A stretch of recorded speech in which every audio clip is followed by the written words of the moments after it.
It's that time. Welcome to Roadmap, how to take 3 listings a week until you're ready for more.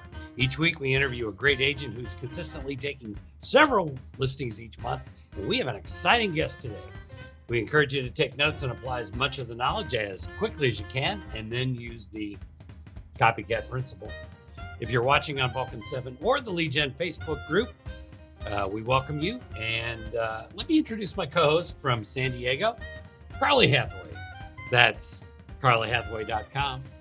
Hi, Carly. How's the real estate business? Hey, Ren. Hey, everybody. Real estate is great. Really good time to be a listing agent. Great. Things going well in San Diego? Of course. Couldn't be better. Good. Yeah. Before I introduce our guest today, as I started to say, I want to remind everybody we're simulcasting the show on the private Lead Gen Facebook group. They have 51,000 members, I think 52,000 now. So we have a large audience there today as well. And we'll be pausing for a commercial message during the show as a thank you to the Lead Gen folks. Let's welcome our guest today from beautiful Southern Florida, from Miami all the way up to Jupiter and everything in between, in beautiful Fort Lauderdale, Mr. Kevin Mejia. Hi, Kevin. Hey, guys. Hey, Kevin. Thanks so much for being here today. Thank you for having me. It's a pleasure. Awesome. So let's get right into it. How long have you been in real estate? So I've been in real estate 3 years, coming March of 2020. Okay, so not super long. No, not at all. Okay, and how's it going so far? It's going fantastic. I mean, I haven't tried to reinvent the wheel from day one. I've just been following the process, following the steps, and everything else just comes into place right after that. Great. What's that looking like? What does that look like? What's your goal for this year? And we're almost at the end of it. Absolutely. So my goal for this year was to do 50 units. I usually focus on how many units I'm going to do for the year. And right now we're on track to close 51. 51. Great. Sounds awesome. Like good for you. Yes. So because we're near the end of the year, what's the goal for next year? The goal for next year would be to bump that up to 70. At 70. least. Okay. Yes. So roughly taking, 6-7 listings every month. Yep. It sounds like you may be getting near that point now. Although I don't know what that looks like in Florida in December. My average, right now my average is about 5 listings a month. Great. Mm-hmm. Fantastic. And they just all call you, right? I wish. It's not gotten to that point just yet. That'd be nice. Yeah. Well, so as the database grows. Yeah. So good. So what's your main source of business? Like, how are you getting these listings? Sure. So when I first got started, year 1, I plugged into Vulcan and I just started calling expireds. It was incredibly tough at first because you deal with a lot of rejection, a lot of insults, and it really kills you on the inside. However, once I started focusing on my scripts primarily, I started, taking a couple listings here and there. Okay. And what scripts do you use? So when I first got started, if I'm not mistaken, I started using Tom Ferry's and Mike Ferry's scripts. And, I would just try each, and whichever one felt more like me and whichever one got me the results I wanted, I just started sticking to it. Okay. That makes sense. And so when you first got started, you mentioned that, there was like a lot of rejection and it hurt inside. How did you overcome that? Because that's tough. It is. You have to, it all starts in the mind, right? They say success in business is 90% mindset. So it all starts as to whether or not you're going to believe what those people are saying. So what I have in front of my computer, or when I wake up in the morning, I have affirmations, right? I read my affirmations out loud. I have about 20 to 30 of them. And that helps me realize what the truth is. The truth isn't that I suck or that I should quit real estate. The truth is that I'm great at what I do and that I will be the best listing agent in my local area. Yeah. I think that's huge because you're right. It is mindset and you have to, keep reminding yourself. Absolutely. So whenever I get insults, whatever it is, there's a quote I have in my head, which is, some do, some don't. So what? move on, right? Love that. It's a numbers game. Yeah, definitely. Because it is always the next one. You know, you just got to Absolutely. get to it. Every no is just that step closer to that yes. Yeah. That's all it is. And that's how I approach the day. I don't approach, am I going to take a listing or not? I don't want to deal with, rude people on the other side of the line. It's just like, all right, how many people am I going to have to speak today? How many people am I going to have to speak to today in order to achieve my goal? Yeah, that makes sense. And so when you first started, you're learning the scripts, you're trying to figure it out. How long did it take you to get consistently good at this? So like getting listing appointments every day.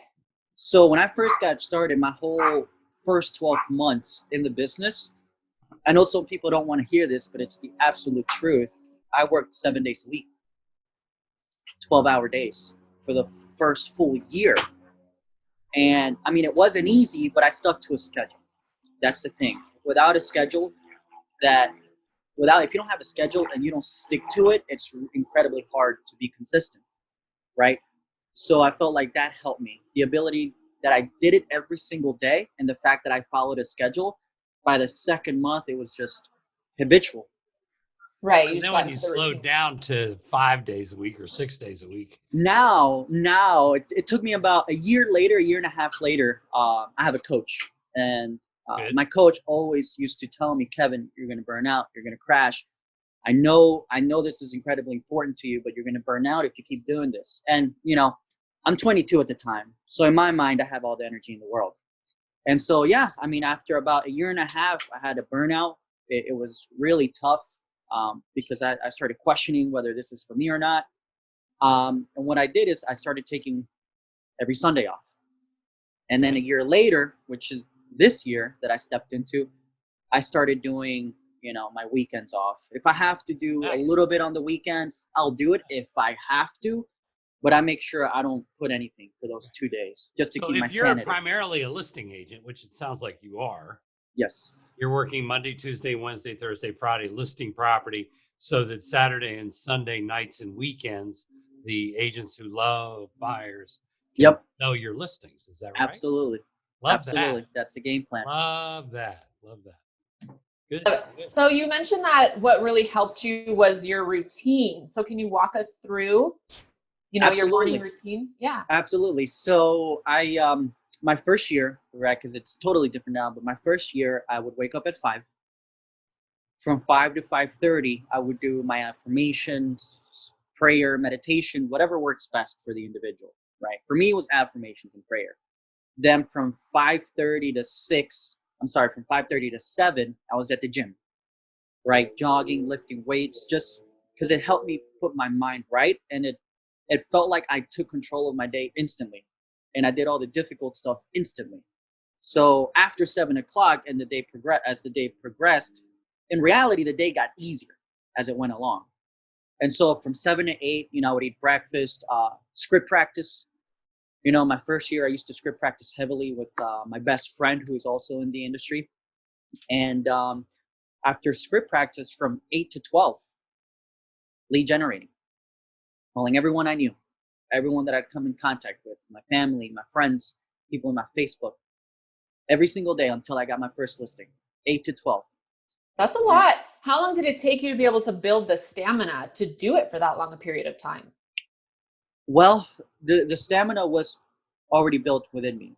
The reason is because I moved from New Orleans, Louisiana, right? And I moved here with, say, $30,000 in my pocket.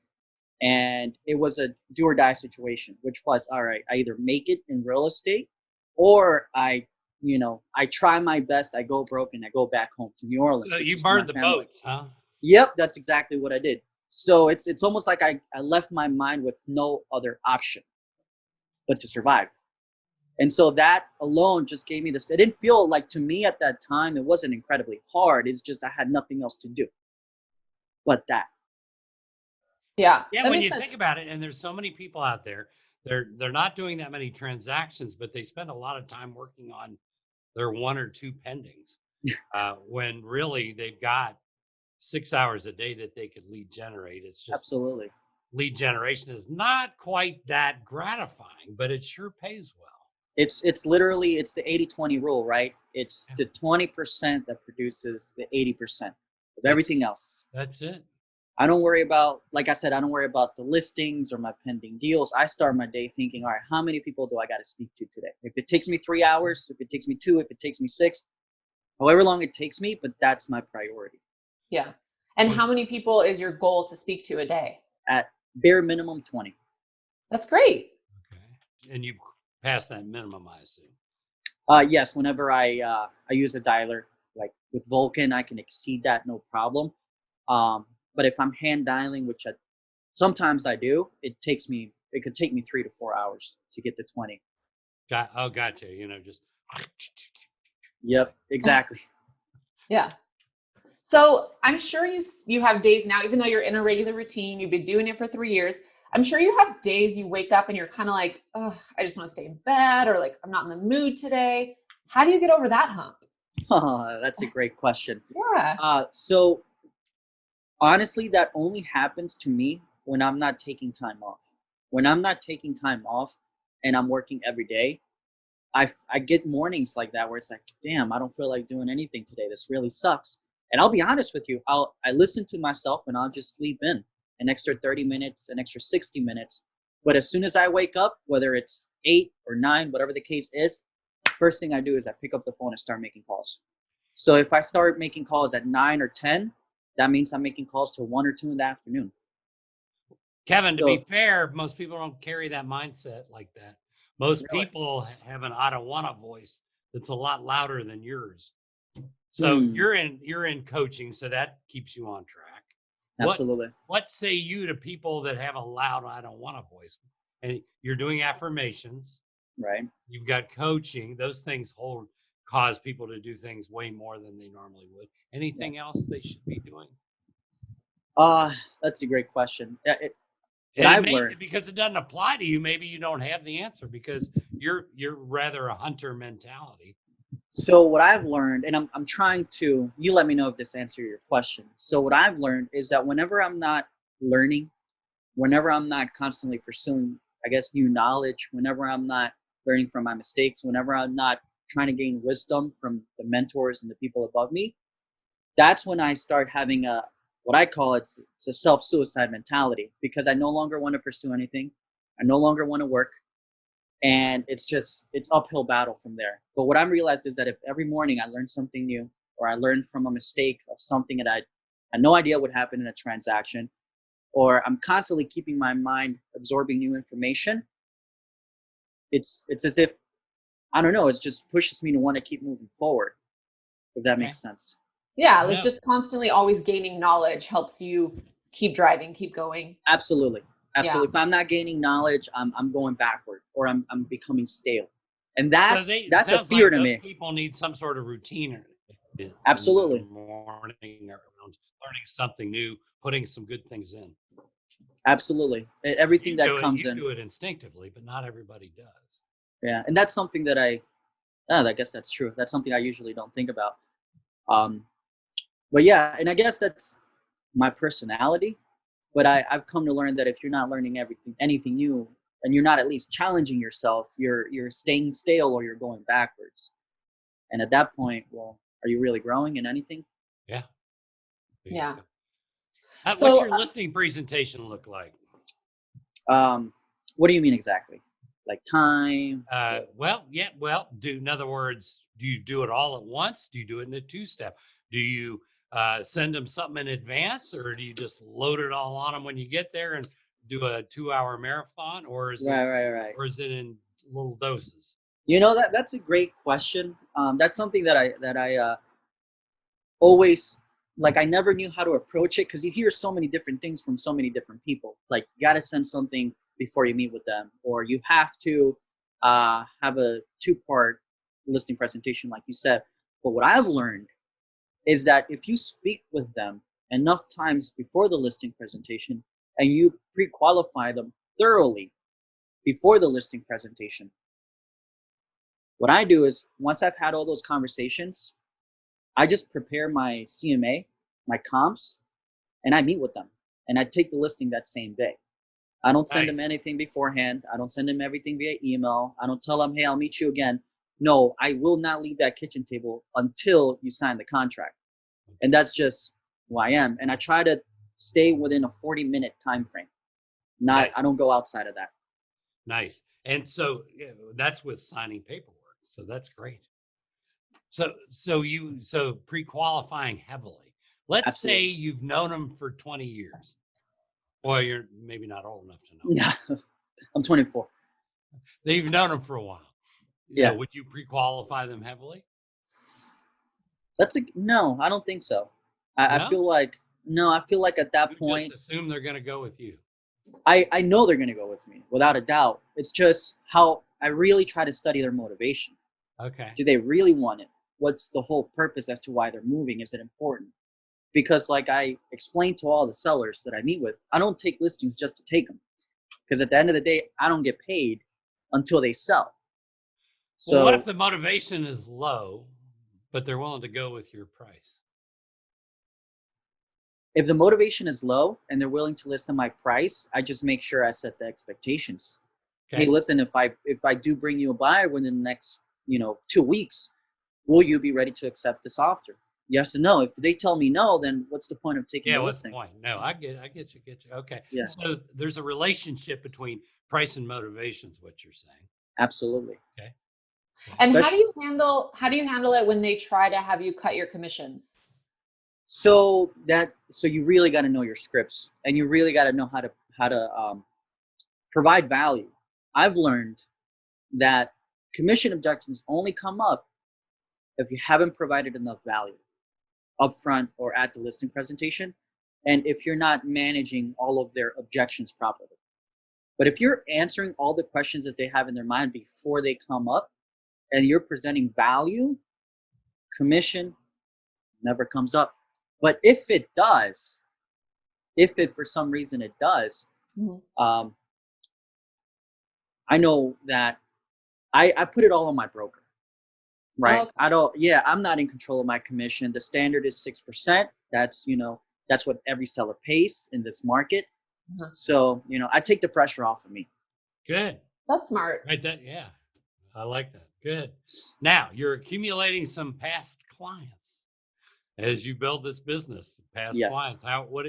What is your method of continuing to get business from that group as it gets bigger over the years? Sure. So I didn't start focusing on that until about this year.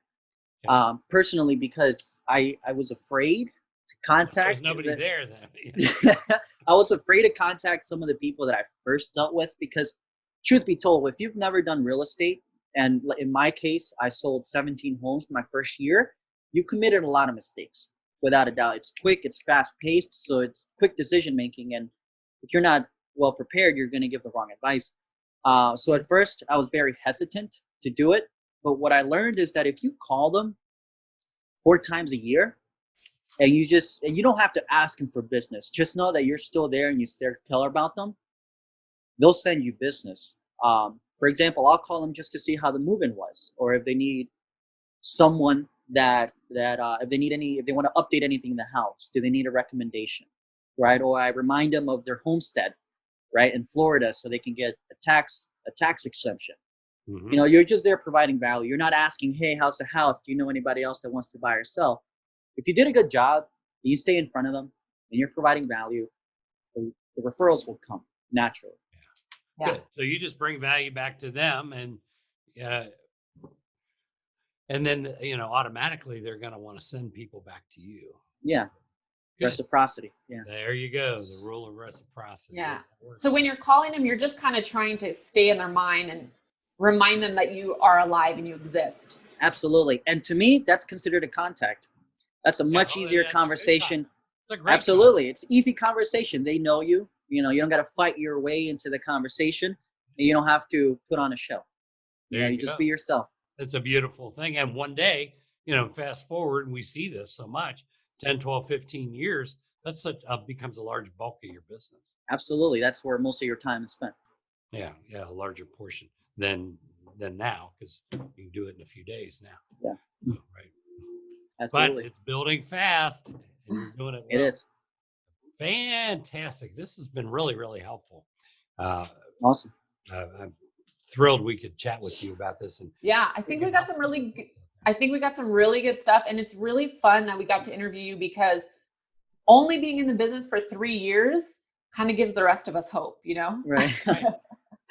Absolutely. Like I said, you don't have to reinvent anything. Just follow what the people that have already done what you're looking to do, have them whisper in your ear, and just, don't question it. That's one thing my coach, because there's a lot of people that approach him, because the way I got connected with him was by accident. He saw that I was struggling taking my first listing, and he asked me, he said, well, you should get a coach. And I told him, why? I don't need anyone to tell me I got to wake up early. I don't need anyone telling me I got to have the right mindset. I don't need anyone telling me I got to make calls. I know I have to do that. So why am I going to pay someone to do it? And he laughed. And he's like, it's funny you think that's all a coach is. And so he said, listen, I'll offer to coach you if you do what I say. And then, of course, after coaching with him, I started realizing that it's primarily about your scripts. It's about what you say, how you say it, and how many people can you say it to. You do that, and everything else falls into place. And I asked him, I'm surprised you took me from selling, 15 homes a year to 50. I'm surprised you don't have people you're not coaching a lot of people. He told me, he said, the reason is because I coach people, but they all question what I say. They don't trust that what I'm telling them is right. And what I tell them to do, they don't do. So of course they struggle. And of course coaching isn't open for them, or it doesn't work for them. So it's about just having an open mind and just being a student. And obviously you're very coachable, which makes a big difference. Absolutely. Just be a good student. You've been on both sides of this. When you started, you were kind of winging it, and then you started working with a very canned, scripted presentation. Yes. There are people that are like, well, I have my own style, and I like to wing it, which is winging it usually. It's usually saying whatever erupts in their thought pattern. Right. What say you? It's why is a planned script, like a surgeon uses, like a pilot uses, why is Absolutely. a script so important? Absolutely. Well, to me, it's so that I can focus more on what the seller is saying. Because if you're going in there winging it and you really don't know what you're going to say, as the seller's talking, you're constantly focused on how you're going to reply. Yeah. You're not really paying attention to the seller's needs. However, if you memorize your script and you at least have a guideline of what to present first and what to expect and how to close, you can actually focus all of your attention on the seller. Yeah, it's and a beautiful when thing. and they're when you happier. absolutely They're much happier. They feel like you care, and ultimately that's what they want. They want someone who cares. They can feel the fact that you're focused on them and not thinking about what you're going to say next. Yeah, they can feel that. Absolutely, because if you're not practicing, then you're really, and I'm sure you guys have heard this, you're practicing on them. Yeah, and practicing on them is costing you, and where we live, $10,000. Yeah. So, folks, there are many people watching that in the next few months are going to have somebody that needs to buy or sell a home in Southern Florida, somewhere from Miami all the way up to West Palm, maybe even Jupiter, all the way up, somewhere along the way. What's the best way, Kevin Mejia, for them to reach out to you? Absolutely. So I have an assistant, and the best way to reach out to me would be to call her directly. Her name is Allie, who's also my sister. She joined me 2 years ago full time. That's awesome. Yeah, so her number is 985-249-9919. And if there's no answer, you guys are more than welcome to text or leave a voicemail, because we check every single one before the end of the day. Perfect. Sounds good. Great. Thanks so much, Kevin. Folks, if you're watching on Vulcan 7, you want to get involved with the Lead Gen Facebook group that's simulcasting this show. They are at facebook.com/groups/got-objections. And I want to thank Aaron Wittenstein, who runs the group. And finally, if you're watching on Facebook and you're not yet involved with Vulcan 7, make sure to sign up at vulcan7.com/lead-gen for a special deal. And then I was getting a couple texts while the show is going on asking, what is Kevin's real secret? And I have it here. Kevin, after he makes 4 hours worth of calls, sets 3 appointments, and two for the same day, what he does is he goes and he gets some delicious Grater's mint chocolate chip. This is the one for listings. The Grater's mint chocolate chip is for listings. Rocky Road obviously is for buyers, but the mint chocolate chip, if the listing is slow to sell, because you're dig a hole in the ground and bury it upside down, and that listing will sell just like that. That's funny. Yes. I want to thank everybody for being here. Yes. And that is the secret. That's what we have a lot of people that buy that, and their listing business has just gone through the roof. Absolutely. Thank you so much, Kevin. I think we all learned a lot today. Thank you. Awesome. Thanks for having me, guys. Thanks, everybody. We'll see you next week. Bye. Cool. Bye-bye.